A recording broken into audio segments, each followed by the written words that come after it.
കേരളത്തിൽ communist party നമ്മുടെ സാമ്പത്തികമായ ഒരു നട്ടലായി മാറിയിരിക്കുകയാണ്. കാരണം കപ്പലണ്ടി വിറ്റ് നടന്ന നേതാവും കോടീശ്വരനായി മാറിയിരിക്കുകയാണ്. അത് തൃശ്ശൂരിലെ യുവ നേതാവ് തന്നെ തുറന്നു പറയുന്നു. അങ്ങനെ പാവപ്പെട്ടവന്റെ പാർട്ടി എന്നു മുതലാണ് കോടീശ്വരന്മാരുടെ പാർട്ടിയായി മാറിയത്? അതെ, പാവപ്പെട്ടവൻ്റെ പാർട്ടി, നിസ്വൻ്റെ പാർട്ടി, കർഷക നാമമാത്ര കർഷക തൊഴിലാളി ആദികളുടെ ബഹുജന പാർട്ടി എന്നൊക്കെയാണ് EMS ഇതിനെ വിശേഷിപ്പിച്ചുകൊണ്ടിരുന്നത്. EMS നമ്പൂതിരിപ്പാടിൻ്റെ കാലത്ത് ഒരു പക്ഷേ അങ്ങനെയുള്ള പാർട്ടി സഖാക്കൾ ഉണ്ടായിരുന്നിരിക്കാം. പരിപ്പുവടയും കട്ടൻ ചായയുമായിട്ട് കക്ഷത്തിൽ ഒരു ഡയറിയുമായിട്ട് ഗ്രാമാന്തരങ്ങളിൽ ചുറ്റി സഞ്ചരിച്ചുകൊണ്ട് പാർട്ടിയെ പടുത്തുയർത്താൻ വേണ്ടി വിയർപ്പൊഴുക്കിയ ധാരാളം ആളുകൾ ഉണ്ടായിരുന്നു. അത് പക്ഷേ ഇന്നൊരു കടങ്കഥയോ പഴങ്കഥയോ ആയി മാറിയിരിക്കുകയാണ്. ഇന്ന് പാർട്ടിയുടെ പ്രവർത്തനം നടക്കുന്നത് പഞ്ചനക്ഷത്ര ഹോട്ടലുകളിലാണ്. കോഴി ബിരിയാണിയുടെ അകമ്പടിയോടാണ്, പരിപ്പുവടയുടെ അകമ്പടിയോടുകൂടിയല്ല. താത്വികമായിട്ടുള്ളൊരു മാറ്റം തന്നെ വന്നിരിക്കുകയാണ് ഇവിടെ.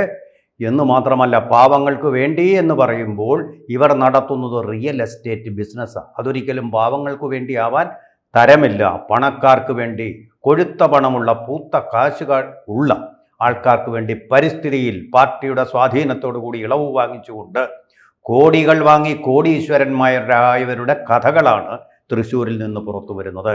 നമ്മുടെ ഐക്കോണുകളായിട്ട് നമ്മൾ CPM-ൽ സങ്കല്പിക്കുന്ന AC മൊയ്തീൻ, ഒരിക്കലും തെറ്റുപറ്റില്ലെന്ന് നമ്മൾ വിചാരിച്ചിരുന്ന AC മൊയ്തീൻ മുൻ മന്ത്രി കൂടിയാണ്. അതുപോലെ തന്നെ AK കണ്ണൻ എന്ന് പറയുന്ന ആൾക്കാരെ പോലുള്ളവർ. കണ്ണൻ കപ്പലണ്ടി കച്ചവടം നടത്തുന്നത് ഞാൻ പറയുന്നതല്ല. കപ്പലണ്ടി കച്ചവടം നടത്തുന്ന ഒരു മോശവും കാര്യവുമല്ല. പക്ഷേ അവിഹിതമായിട്ട് ധനം സമ്പാദിച്ചു കൂടുന്ന അതിനേക്കാൾ വളരെ മോശവും ഹീനവും അല്ല. പക്ഷെ എല്ലാവർക്കും മാതൃകയാണ് കപ്പലണ്ടി കച്ചവടം നടത്തി ആകാമെന്നുള്ളതിന്റെ മാതൃക ഇവർ തന്നെയാണ്. ആണല്ലോ. പിന്നെന്തിനാണ് അമിത്ഷായുടെ മകൻ കോടികൾ ഉണ്ടാക്കിയപ്പോൾ ഇവർ അതിനെ എതിർത്തുകൊണ്ട് ക്രോണി ക്യാപിറ്റലിസം ഒന്നും മറ്റും പറഞ്ഞുകൊണ്ട് നടന്നത് മനസ്സിലാവുന്നില്ല. ഇവരിന്ന് ഈ പാപ്പരുടെ പാർട്ടിയൊന്നുമല്ല, കർഷക തൊഴിലാളികളുടെയും പാർട്ടിയല്ല, പണക്കാരുടെ പാർട്ടിയാണ്. ആ രീതിയിലാണ് പ്രവർത്തിക്കുന്നത്. ഏറെ വർഷങ്ങളായിട്ട് തുടങ്ങി. ഇത് തൃശ്ശൂർ ജില്ലയിൽ മാത്രം ഒതുങ്ങി നിൽക്കുന്ന ഒരു കാര്യമല്ല. നോക്കൂ, തിരുവനന്തപുരത്ത് കൈനറ്റിക് ഹോണ്ട സ്കൂട്ടറിൽ സഞ്ചരിച്ചിരുന്ന നേതാവ് പിൽക്കാലത്ത് മന്ത്രിയായി. അതിനുശേഷം പല വീടുകൾ, അമ്മ വീടുകൾ എന്നൊക്കെ പറഞ്ഞ് തിരുവനന്തപുരത്തുണ്ടല്ലോ, അത്തരം വീടുകൾ ധാരാളമുണ്ട്. അതുപോലെ തന്നെ അദ്ദേഹത്തിന് കാറുകൾ നിരനിരയായിട്ടുണ്ട്. എത്ര കാറെന്ന എണ്ണം ഇതുവരെ തിട്ടപ്പെടുത്തിയിട്ടില്ല. അതിന് വീണ്ടും ഒരു സെൻസസ് നടത്തേണ്ടി വരും. ആ തരത്തിൽ എന്ന് മാത്രമല്ല, പണത്തെ മാത്രമല്ല, കനകം മൂലം കാമിനി മൂലം എന്നല്ല, കാമിനി മൂലമുള്ള അദ്ദേഹത്തിൻ്റെ ഓഡിയോ റെക്കോർഡിംഗ് പബ്ലിക് ഡൊമൈനിൽ ഇന്നും പ്രസക്തമായിട്ടിരിക്കുന്നു. അദ്ദേഹം നിയമസഭയിലെ ബഹുമാനപ്പെട്ടാന്ന് ഞാൻ ആവർത്തിച്ച് പറയുക. മുഖ്യമന്ത്രിയൊക്കെ അങ്ങനെ വിളിക്കാവുന്ന സർക്കാരുണ്ട്. ബഹുമാനപ്പെട്ട എന്ന് പറഞ്ഞാൽ പെട്ടുപോയി, ബഹുമാനം പെട്ടുപോയി. നമ്മൾ അറിയാതെ ബഹുമാനിച്ചു. അർത്ഥവത്താണത്. ബഹുമാനം അർഹിക്കാത്ത ആളുകളെ ഈ ബഹുമാനം നാളെ കാരണഭൂതനായി മാറുമോ? അതെ, അത് കാരണഭൂതനായ അല്ല. ബഹുമാനപ്പെട്ടാന്ന് പറഞ്ഞാൽ ബഹുമാനത്തിൽ നമ്മൾ വിളിച്ച് കരുതി പോകുന്ന ആളെന്നാണ്. പെട്ടുപോയി എന്നുള്ളതാണ്. ബഹുമാന്യനല്ല. ശരിയായ വാക്ക് ബഹുമാന്യനായ എന്നാണ്. ബഹുമാന്യനല്ല, ബഹുമാനത്തിൽ പെട്ടുപോയി. ജനങ്ങളുടെ അങ്ങനെയാണെന്ന് ജനങ്ങൾ തെറ്റിദ്ധരിച്ചു പോയി. ശരിയായ അർത്ഥത്തിലാണ് ആ പ്രയോഗം, ബഹുമാനപ്പെട്ട. അപ്പം നമ്മുടെ ബഹുമാനപ്പെട്ട മുഖ്യമന്ത്രി, മന്ത്രിമാരുൾപ്പെടെ എല്ലാവരും ഈ പാർട്ടിയും പിന്തുണച്ചില്ലെങ്കിൽ ഇവർക്ക് ഇങ്ങനെ നിലനിൽക്കാൻ പറ്റുമോ? പാർട്ടിക്ക് വലിയ സപ്പോർട്ടല്ലേ. അതുപോലെ തന്നെ നമ്മുടെ തൃശ്ശൂരിലുണ്ടായിട്ടുള്ള സഹകരണ ബാങ്ക് കൊള്ളയിൽ, കൊടുവന്നൂർ ബാങ്ക് കൊള്ളയിൽ പങ്കാളിത്തം വഹിച്ചവരാണ് ഇവരിൽ പലരും. അന്ന് എന്താ പറഞ്ഞത്? ED അവരുടെ വീടുകളിൽ റെയ്ഡ് നടത്തിയപ്പോൾ അവരെ ചോദ്യം ചെയ്യാൻ വിളിച്ചുകൊണ്ടുപോയപ്പോൾ പറഞ്ഞത് എന്തായിരുന്നു? ഇത് രാഷ്ട്രീയമായിട്ട് പകപോക്കലാണ്, ഇത് കേരളമാണ്, EDയെ ഇങ്ങോട്ട് കടക്കുന്നത് വേണോ വേണ്ടോ എന്ന് ഞങ്ങൾ തീരുമാനിക്കും. CBI വേണോ വേണ്ടോ, CBI ഞങ്ങൾക്ക് വേണോ വേണ്ടയോ എന്ന് ഞങ്ങൾ തീരുമാനിക്കും. ഇത് സഹകരണ ഫെഡറലിസമാണ്. അതെ, സഹകരണ ബാങ്കിൻ്റെ സഹകരണ ഫെഡറലിസം. അതെന്തിനുള്ളതാണ്?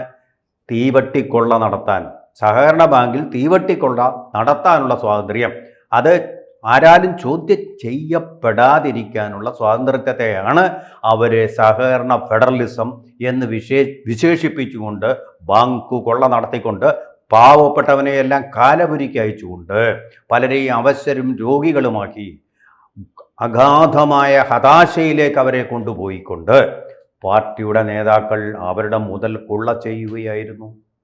ഇപ്പോൾ പറയുന്ന ഒരു സ്റ്റോറി നറേറ്റീവ് എത്രമാത്രം ശരിയാണെന്ന് എനിക്കറിയില്ല. ഇത്ര മാത്രം തെളിവുകൾ എസ് സി മൊയ്തീൻ ഉൾപ്പെടെയുള്ള ആൾക്കാർക്കെതിരെ ഉണ്ടായിട്ടും ED എന്തുകൊണ്ട് നടപടി എടുത്തില്ല? ഡൽഹി മുഖ്യമന്ത്രി അരവിന്ദ് കെജ്രിവാളിനെതിരെ ഇതിൻ്റെ 10-1 പോലും തെളിവില്ലാതിരുന്നിട്ടും മുഖ്യമന്ത്രി കസേരയിൽ നിന്ന് അദ്ദേഹത്തെ പൊക്കിയെടുത്ത് തിഹാർ ജയിലിലിട്ടു. ഇവിടെ മുഖ്യമന്ത്രി കസേരയൊന്നുമില്ല, പാർട്ടി കസേരകളേ ഉള്ളൂ. അതിൻ്റെ സുരക്ഷിതത്വത്തിലിരിക്കുന്ന അവരെ എന്തുകൊണ്ട് തൊടുന്നില്ല? അവിടെ ഒരു പറയുന്നത് BJP CPM-നോട് ഒത്തുകളിക്കുകയാണ്, ഇത് വലിയൊരു ഡീലാണെന്നും പറയുന്നുണ്ട്. BJP കൂടി ആ ഒരു ഡീലിൻ്റെ എന്നുള്ളതാണ് വാസ്തവം.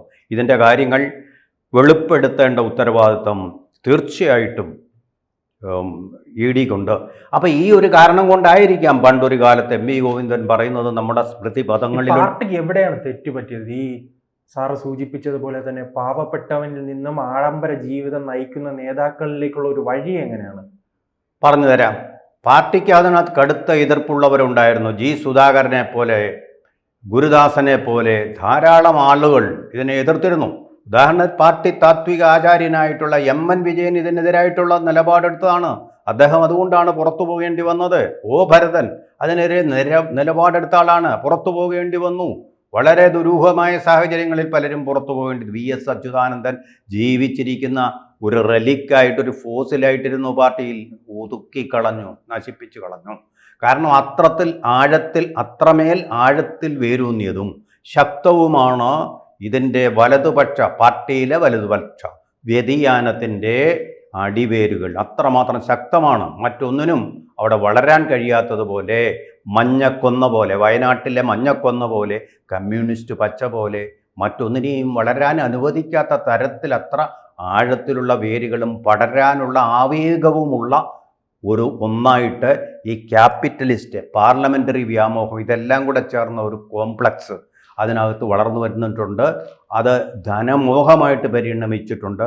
പാവങ്ങളെ സമത്വരിക്കുക, ജനസേവനം എന്നൊക്കെ പറഞ്ഞു നടന്നിരുന്നവർ സ്വയം സേവനം നടത്തിക്കൊണ്ട് കോടികൾ സമ്പാദിക്കുക.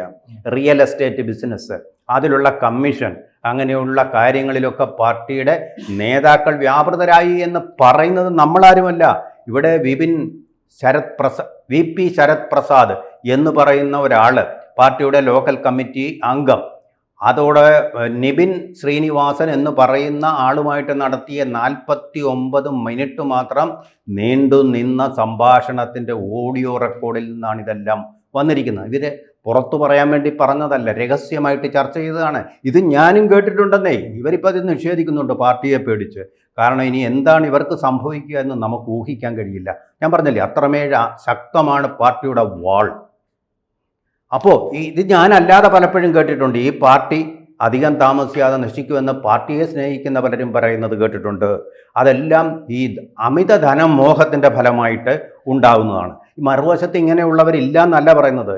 വെറും സ്വീപ്പർ ജോലി ചെയ്തിരുന്ന ആളിൻ്റെ മകൻ വളരെ വലിയ ചന്ദനമാളികൾ ഉണ്ടാക്കുന്നു. ഇതിൻ്റെ അസറ്റ് എവിടെ?